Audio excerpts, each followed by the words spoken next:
Cancel this. Roseanne Barr takes the stage. This highly anticipated stand-up special is set to air on Fox Nation on Monday. Along with the special, a thought-provoking documentary titled, Exploring the Legacy of Roseanne Barr, Who Is She?, will also be available on the streaming service on the same day. Tucker Carlson discusses the special and cancel culture with Roseanne. What is this special and why is it on Fox Nation? What are you doing and why? Well, it's kind of a return to stand-up after many years. And they offered me, to come and do a stand-up special. And it was in response to being, fired. And they came to my defense. And I was like, well, I thought about it. And I was like, yeah, I need to have my say. I need to answer. And because, I was kind of not allowed to even apologize for what happened. I was just like blackballed and, just totally canceled from even commenting on what happened. So I thought, well, stand-up is a great place to come back and say what happened and tell the truth about it, and also to talk about cancel culture itself and how horrible it is and how fascist. And jokes are a great way to, scorn power, especially during Biden's presidency. I love laughing it to scorn because it deserves to be laughed to scorn. Oh, I agree. And my jokes are so great. They're the most offensive. I was talking to my friends who also were canceled, and we all were saying, we made a pact together. When we come back, we're going to be even more offensive than we've ever been before. So my stand-up is more offensive than I've ever been. And I'm so happy because you've got to be more offensive when the culture is so offensive that it makes absolutely no sense, that it's anti-life, anti-human, anti-culture, anti-citizen.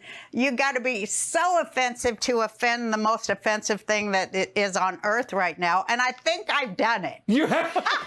That's a very high bar. I was terrified when Obama signed the NDAA thing because I said, my God, this is an attack on comedy. And all the comics were talking about it. It's like we will not be able to say anything now. And it's true. And it's funny that I said that on Twitter and that I was the first casualty of cancel culture in a large way. But, so many of other comics have fallen too and can't find work and, have no livelihood because, unless they, are ridiculously sucking up to what the left considers to be, well, the left has no humor at all, so let's be real. They have no sense of humor at all, nor do they have any sense of humor about themselves. Like anybody in power who can't take a joke about themselves, like the person I mentioned, she should have just laughed it off. But instead, she called ABC and demanded that I be fired. And so why can't you just laugh at yourself? Somebody in power who can't even laugh at themselves, that's a dangerous human being. And this is what they say Obama's third term, so look around. I think I was pretty right on in my, nobody understood my tweet because they lack the geopolitical background to even understand it. They're like, oh, she said to me, they're just idiots. So, but if you can't even laugh at yourself, you're a dangerous human being. And you have power and you have no sense of humor about yourself that comedians say. That's dangerous. It's so dangerous. Isn't it? It's just fascist. I could not agree more. I know, because these people, they're always the victim. They bully, and then when they're called on being a bully, then they're the victim. Yeah. The endless bully victim thing. It's two sides of the same coin, and they're trying to turn our entire culture into bully victim. And it's just not going to work, and my jokes are kind of to that effect. Why are we calling these people victims that are actually bullies? Yes, and way more powerful than we are. Powerful enough to get Roseanne Barr fired from her TV show. Yeah, and they enjoyed, oh my God, they enjoyed doing it. They really enjoyed it.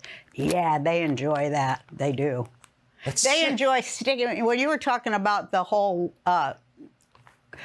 climate culture religion, they enjoy inflicting pain. Oh, I'm sure they sit there and go, yeah, we're going to cut. You know, like old people can't get their pain meds. I hear this all the time, as my mom's old. They deny old people in their 80s pain meds. They like that. They like inflicting because, you know, it's basically, it's like it is fascist and Nazi. They do experiments on captive populations. No different. And it's disgusting. And then we're supposed to see that as progressive. It's not. It's anything but. I just wanted to say it. I'm not going to let them have the last word. Not on me. I'll be fighting in my depends on a damn. I don't care. I'm never going to give up. They're not going to get me.